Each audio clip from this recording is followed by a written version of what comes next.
লক্ষ্মী ঝাঁপি সিরিয়ালে আজকের পর্বে আপনারা দেখতে পাবেন ঝাঁপি বিয়ে বাড়িতে গিয়েছে আর সেখানে ক্যাটারিংয়ের দায়িত্ব নিয়েছে আর তার সঙ্গে সব কিছুর আয়োজন করার দায়িত্ব নিয়েছে আর সেটা ঝাঁপি খুব সুন্দরভাবে করে। তাই শান্তনুর বাবা বলে, বিয়ে মশাই জানেন এই বাঙালি বিয়ে আমি অনেক দিন পর দেখছি, ভাগ্যিস আমি এই বাড়িতে এসেছিলাম, তাই আমি এই বাঙালি উৎসব দেখলাম, যে দেখে আমার জানটা ভরে গেল। এদিকে ওদের বিয়ের আয়োজন চলছে, ওদের বিয়ে সব শুরু হয়ে গেছে। আর তখন বলে এবার সিঁদুর দান, তখন সিঁদুর পরিয়ে দেয়।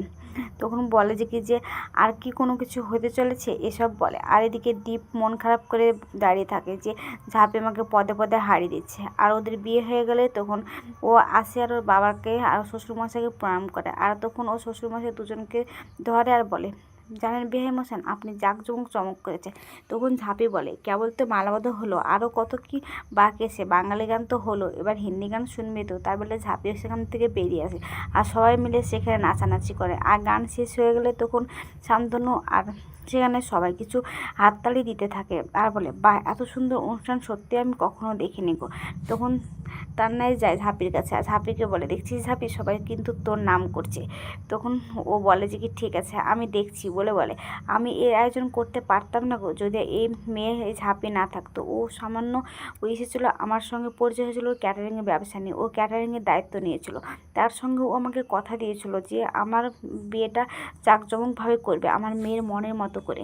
ভাগ্যিস ও আমাকে বলেছিল আর ওর কথাটা শুনেছিলাম বলে আমি একটা বড় বিপদ থেকে বেরিয়ে আসতে পেরেছি, নাহলে আমি লোন নিয়ে কী যে করতাম তা ভাবছি। তখন ঝাঁপি বলে, না গো কাকা, আমি এই বর্ধমান শহরে কোনো বাবাকে লোন নিয়ে তার হচ্ছে যে জাঁকজমক বিয়ে দিয়ে দেবো না। আর সেই বিয়ে দেওয়ার পরে তার বাবা হাতড়ে মরবে, কান্না করে মরবে, সেটা আমি কখনো হতে দিব না। সে যার বিরুদ্ধে হোক না কেন, আমি সবার বিরুদ্ধে গিয়ে আমি এই লড়াই করেই চলবো এসব বলে। তখন বলে যে হ্যাঁ তুই ছিলি বলে কিন্তু আমি এই বিপদ থেকে উদ্ধার হতে পেরেছি, নাহলে আমি তো বিপদে পড়ে যাচ্ছিলাম রে এসব বলে।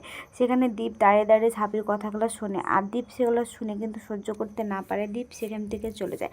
আর তখন ইনকা বলে, দীপ দীপ কোথায় আছো বলে পিছু পিছু যায়। আর রনি তো সেখান থেকে তখন চলে যায়।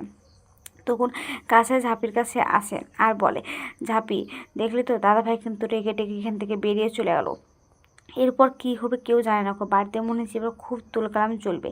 তখন ঝাঁপি বলে, যাই হোক চলবে, কিন্তু আমি কি করবো বলো, আমি এই সর্বনাশী ব্যবসাতে ওকে কিছুতে আমি দেবো না। আমি তো বুঝতে পারছি এই ব্যবসা থেকে ওকে টেনে আনতে গেলে আমাকে বহুত কিছু করতে হবে, যা হবে আমি বাড়িতে গিয়ে সব কিছু সামলে নেবো, যা বলবে সব চুপচাপ শুনবো। অন্যদিকে বাড়ি চলে যায় ঝাঁপি আর সেখানে গিয়ে দেখে যে দীপ নেই। আর ঘড়ির দিকে তাকালে দেখে যে 12:30 বাজছে। তখন ঝাঁপি বলে, কী ব্যাপার, দীপ তো এখানে নেই, কিন্তু আমি তো দেখলাম গ্যারেজে ওর গাড়ি বাইক সব কিছু আছে, আর বিয়ে বাড়ি থেকে তো ও গাড়িতে করেই এসেছে, তাহলে ও কোথায়, আর কোথায় বা গেল, কারোর সঙ্গে গল্প করবে বাড়িতে সেরকমও তো না, সবাই ঘুমিয়ে পড়েছে প্রত্যেক ঘরে ঘরে, তাহলে ও কোথায় গেল, ওকে তাহলে ছাদে আছে। তখন অন্যদিকে দেখা যায় ছাদে দাঁড়িয়ে ও ড্রিঙ্ক করছে আর ঝাঁপি সেখানে যায় আর বলে, তুমি এটা কি করছো, তুমি ড্রিঙ্ক করছো, তুমি জানো তুমি এসব খেতে পারো না, তোমার শরীর খারাপ করবে, তুমি এগুলা দিয়ে দাও এসব বলে। তখন বলে, ছাড় তো, আমি কোনো কিছু দিব না, আমি কোনো কিছু দিব না, আর তুই বা এইসব কেন নিচ্ছিস, তুই কে হোস আমাকে এসব কথাগুলো বলছিস। তখন ঝাঁপি রেগে গিয়ে বলে, আমি তোমার বউ হই, বউ, তুমি সেটা বুঝো না খো। তখন দীপ বলে, বউ হোস, আর একবার বল, বউ কিসের বউ রে, তুই আমাকে এই মা ছাড়া দোহাই লক্ষ্মী দিয়ে তুই বিয়ে করেছিস, আর বাড়ির লোক সবাই তোর হয়ে কথা বলছিস, তুই সবাইকে বাড়ির লোককে বশে করে নিয়েছিস তাই না, আর আমার বাড়ির লোক আমাকে কেউ ভালোবাসে না, আমার দিকে কেউ হয় না এসব বলে। তখন ঝাঁপি বলে, শোনো একটা কথা বলি, এই রাত বিরিতে না ছাদের উপর দাঁড়িয়ে আমি তোমাকে কিছু অঘটন ঘটাতে দেবো না, আর আস্তে কথা বলো, আশেপাশের সব মানুষেরা জেগে গেলে কী হবে, সরকার বাড়ির বড় ছেলে ছাদের উপর ডিং করছে আর মাতলামি করছে তাই জানবে, আমি এটা কিছুতেই হইতে দেবো না, এই সর্বনাশী। তখন দীপ বলে যে এই বাড়ির কথা তুই খুব চিন্তা করিস না রে, তুই এই বাড়ির একদম মেম্বার হয়ে উঠেছিস না, আর আমি এই বাড়ির কিছুই ভাবি না, এসব ভাবতে থাকিস নাকি। শোন একটা কথা বলি, তুই যা করেছিস আমার সঙ্গে না, সেটা কখনো ভুলেছি না, সব থেকে আমার ভুল কোনটা জানিস, যে আমি লন্ডন থেকে বাড়ি ফিরেছিস, এটাই সব থেকে বড়ো ভুল।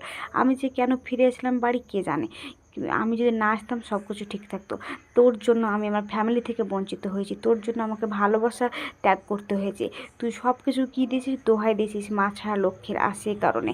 তখন ঝাঁপি সব কিছু সেগুলো সহ্য করে ওর কাছে আবার যার বলে, শুনো যাই বলো না কেন, তোমাকে এই সর্বনাশী ব্যবসা থেকে বের করে আনতে গেলে আমাকে যদি তুমি বারবার যদি আঘাত করো তবু আমি সব কিছু শুনবো, আমি তোমাকে কিছুতেই ব্যবসাতে থাকতে দেবো না বলে। আর বলে যে ঘরে চলো বলে জোর করে ঘরের দিকে নিয়ে আসে। তখন ঘরের দিকে আস্তে আস্তে ওর বাবাকে দেখতে পায় যে নিচে। তখন ঝাঁপি একটা দেওয়ালের দিকে ওকে ঢাসা দিয়ে দাঁড় করে আর বলে, চুপ করে দাঁড়াবা, এখানে কথা বলবে না। নিচে বাবা তখন বলে, বাবা দেখুক তার ছেলের অবস্থা কি করেছে, তার ভালোবাসাকে তার কাছ থেকে কেড়ে নিয়ে, এসব বলে। তখন বলে যে কি একদম চুপচাপ থাকবে, এত রাতে বেলাতে বাবা দেখবে তার ছেলে ড্রিঙ্ক করে মাতলামি করছে, এসব দেখবে। তখন ওর বাবা সেখান থেকে চলে গেলে ঝাঁপি তাকে ঘরে নিয়ে গিয়ে শুয়ে দেয়। আর শুয়ে তখন ঝাঁপি বলে, আমি তোমার কোনো সর্বনাশ চাই না গো, তুমি হেরে গেলে আমার একদম ভালো লাগে না, তুমি জিতবে আমি তো সেটাই চাই। আমি তো চেয়েছিলাম যে আমি এমন একজন ছেলেকে ভালোবাসি সে সবার ওপরে থাকবে, আমি এরকম ছেলেকে ভালোবাসি, কিন্তু কারো ক্ষতি করে তুমি জিতবে আমি সেটাও চাই না গো, এসব বলে।